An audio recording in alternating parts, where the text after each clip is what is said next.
kahirapan ang kadalasang nagiging dahilan upang kumapit sa ex. Nandito mag-ina ko. Ang labo mo kasing kausap eh. Hindi mo sinasagot ng maayos yung tanong ko. Ano sasabihin ko kay Bossing? Huwag kang maingay. Gising pa si Christine. Well, kailan mo nga siya pupuntahan? Bukas, okay? Bukas. Sabihin mo yun sa kanya.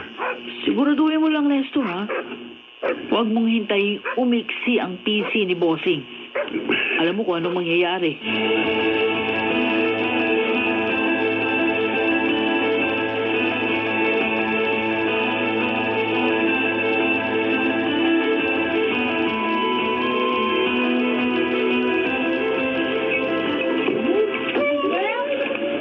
Ang iingay naman ng mga bata. Alam mo kapag ganitong oras, nasa kaliliman ng tulog ko. Patahimik ka mamaya yan. Eh, ano pang ginagawa ko? Palibasa kasi tulog ka lang ng tulog. Hindi mo alam kung anong hinahanap ng mga anak mo. Hoy, Christine.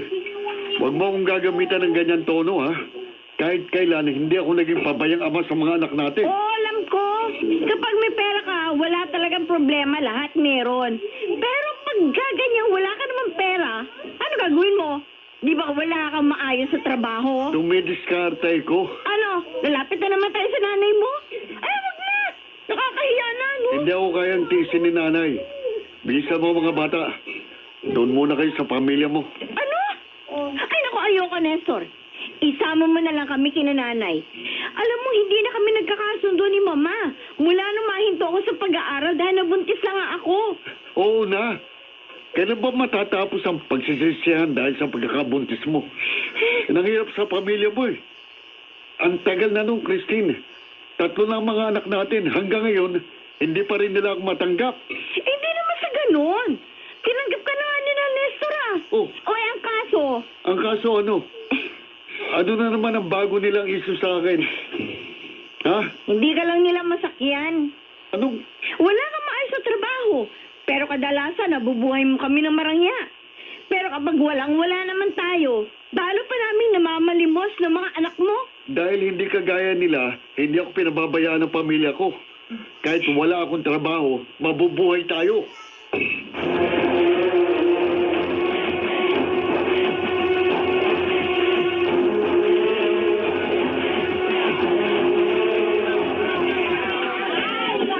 Wala kang pera. Bit-bit ko pa mga bata. Nakita mo maingay at masangsang ang amoy dito sa palengke. Inay, maawa na kayo sa mga apo nyo. Ay nako, dahil nga sa mga apo ko, kaya kita tinutulungan, anak. Pero ilang beses mo na ba akong binigo? O ayan, o. Nakatiwang-wang yung pwesto mo dito sa talipapa. At tulad ng dati, wala ka na namang puhunan. Nay, Hindi na nga nakabalik sa akin yung puhunan pinahiram ko sa'yo. Kahit piso, wala kayo. Negosyante lang ako, hindi ako bangko. Nay, isang pagkakataon na lang. Tingnan nyo, oh. Kahit panggatas ni Mikmik, walang-wala po kami. Sus Maria Jose po, oh. Huling bigay na lang, Nay. Pangako. Ibabalik ko sa inyong puhunan. Pangako ko po yan sa inyo.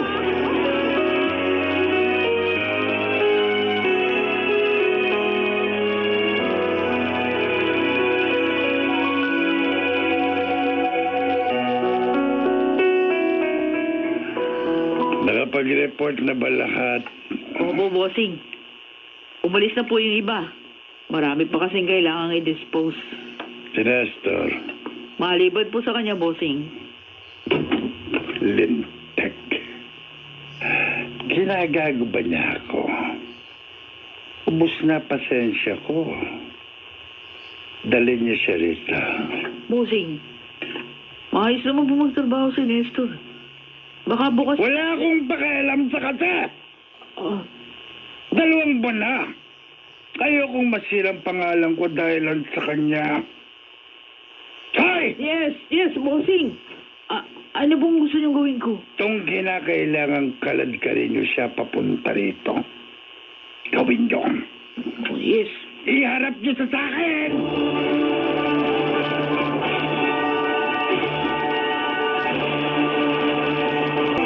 Ito ang aking buhay.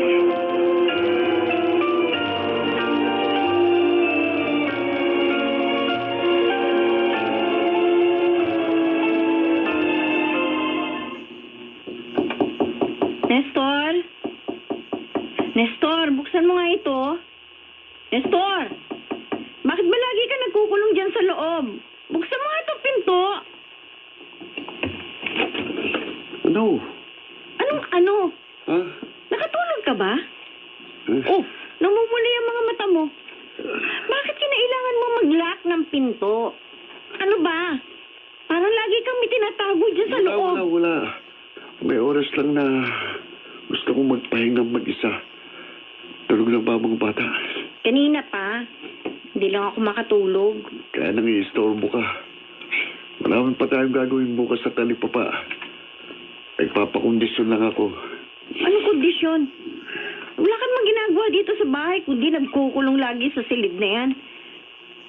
Samantalang ako, hindi na magkanda o gaga sa pag-aalaga sa mga anak natin.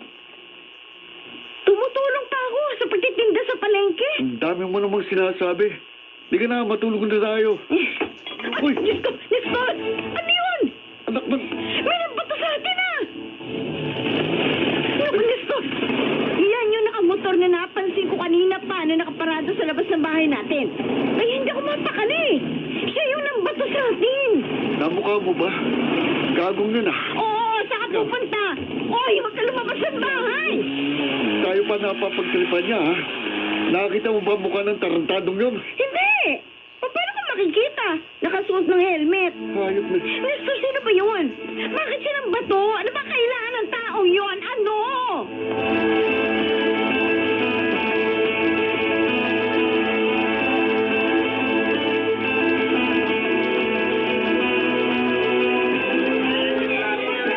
Bili na kayo, suki!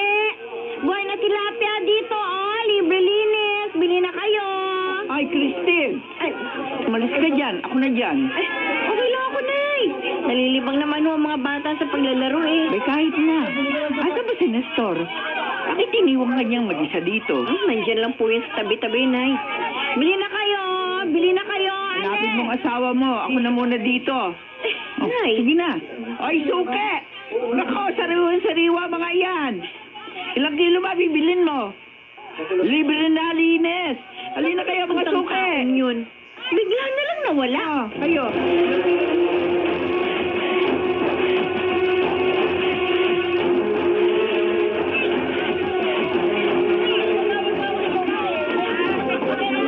Ano ba? Sandali lang. Huwag mo kong hawakan. Hindi ako tatakas. Pag mo kong piliting gumawa ng dahas, Nestor, higit pa dito ang utos sa akin ni Bossing. Papunta talaga ako kay Bossing. Ito na oh. Dala ko na. Nasa bulsa ko ng pera. Kunin mo. Hindi na perang pinag-uusapan dito. Kung hindi mo sana sinagad ang pasensya niya, walang mangyayaring ganito. Sandali lang. Ay, asawa ko. Soy, bitiwan mo ko. Ay! Baka makalatas. Wala akong pakialam. Diretso lang paglalakad. Ano siya kasinin? Nakasunod sa atin eh. Ayaw mong madamay asawa mo, di ba? Oo. Hindi. Wag. Oy, diretso lang lakad. Oo, Bilis! sige. Oo.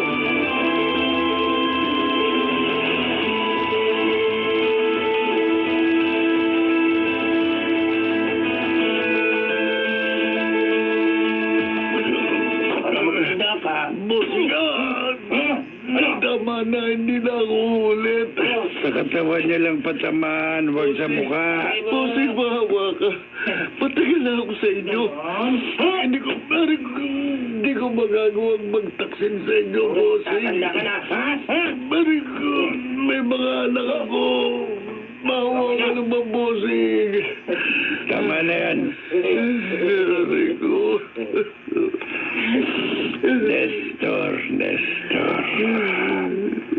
Kilala kita. At kilala mo ko. Mabango ka sa akin, alam mo yan. Alam mo ang patakaran ng grupo. Ayos lang kung gagamit ka. Pero kailangan bayad. Ilang beses na kitang isinalba sa tuwing nahuhuli ka. Protektado ka ng mga pulis. Pero akong pinaghihintay mo eh. Hindi pwedeng ganyan. Bossing. Akong nasasabo ni Epe. At yun ang pinakaayoko sa lahat. Bossing, nandito ang pera, oh. Yan. Yan ang solusyon sa atraso mo. Kompleto ba yan? Opo, bossing, kompleto yan. Entrega mo sa tamang oras. Alam mo yan, Nestor. Sa akin ka palang may atraso. Oras na malaman ito ni Epe. Isa lang ang babagsakan mo. Hindi na maulit, bossing. Aray ko. Ayos na. Gamutin niyo na yan. Bago niyo ibalik sa kanyang pamilya.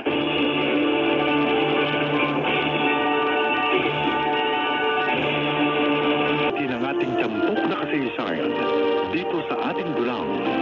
Ito ang aking buhay. Mahigit 3 araw kang nawala. Yan lang ang sasabihin mo? Naayos ka lang? Sagutin mo ko na maayos, Nestor! Sino yung taong yun sa palengke? Saan kayo dinala? Saan kayo nagpunta? Tama na! Hindi pwede, tama na! Halos mamatay na ako sa labis sa pag-aalala sa'yo. Pinaghintay mo kami ng mga anak mo. Iniwan mo ako mag-isa sa poder ng pamilya mo. At ang pera ng nanay, saan mo dinala? Gusto kong malaman ang totoo! Kahit masakit sa loob ko na marinig ang katotohanan, ang mahalaga, sa bibig mo mismo manggaling yon. Christine, Gumagamit ka ba ng pinagbabawal na gamot, Nestor? Nagdodroga ka ba? Christine, Diyos ko! ginagawa ko naman ang lahat eh. Pero hindi ko kayang palaguin ang binigay na negosyo sa akin ng mga magulang ko. Lagi pa rin may kulang. Kulang mabuhay tayo ng maayos, maibigay sa mga anak natin ang mga bagay na naranasan ko nung bata pa ako. Nakilala ko si Soy. Pinakilala niya ako kay Bossing. Mula noon, guminawa tayo, di ba? Pero lintik na buhay ito, kulang pa rin eh. Nagbebenta ka? Nagbebenta ka, Nestor naman! Ano ba? Huwag kang ingay. Huli ng lakad ito. Pagbibigyan ko lang si Bossing. Ano sinasabi mo? Hindi! Hindi! Tama na, Nestor! Umalis ka na sa masamang gawain na yan! Mapapahamak ka! May mga anak tayo! Utang na loob! Alam ko, Christine. Oo, gagawin ko. Bibitaw na ako kay Bossing. Magbabago na ako. Pagbibigyan ko lang si Bossing. Hindi pwede! Huwag kang magbigay ng kondisyon. Kung magbabago ka na! Mapapahamak kayo ng mga anak natin kung hindi ko gagawin ang kahilingan niya. Huli na. Magtiwala ka. Ayusin ko na lahat. Magbabagong buhay na ako.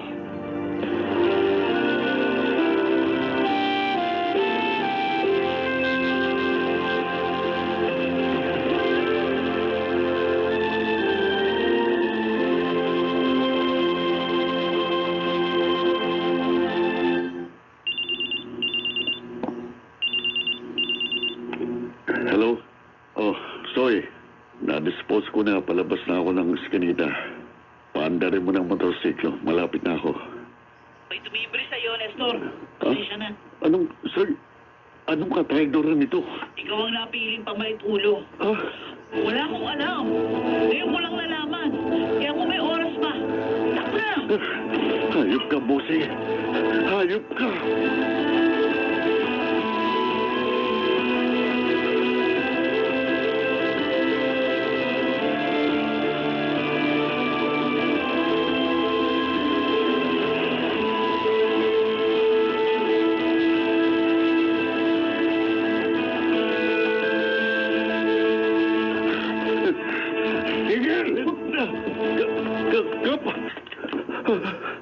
Ayos ka, bata. Alam mo ang patakaran. Bawal ang pumasok sa teritoryo na may teritoryo. Dito ka sa lugar na ito nagbenta. Eh, lugar ko ito. Kilala niyo ko. Hindi ko kayo sasalingin. Napagutusan lang ako. Ganon din ako, bata. Ha? Anong... Pasensya na, Nestor. Sa trabaho ito, kapag sakit ka na ng ulo, sisintensyahan ka na. Ang may malaking naiambag, dagdag ang rango. Trabaho lang, bata. Halika, Kapawa kayo sa akin. Nangako ako sa asawa ko at mga anak. Magbabago na ako. Maghihintay sila sa akin. Maawa ka, Kap.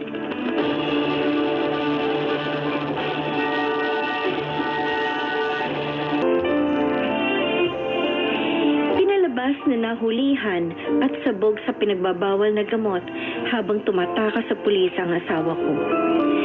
Pagkabilanggo ng 40 taon ang hatol sa kanya. 5 taon pa lamang ang nakalilipas nang mangyari ang lahat ng yon. Galit ako sa mga nangyari noong una. Pero ngayon, sa tuwing nakikita ko at dinadalaw ang aking asawa sa kulungan, awa at panghihinayang ang aking nararamdaman. Wala nang pag-asa na mabuo pa namin ang aming pamilya. Kung mangyari man yun, bukod tanging ang Panginoong Diyos lang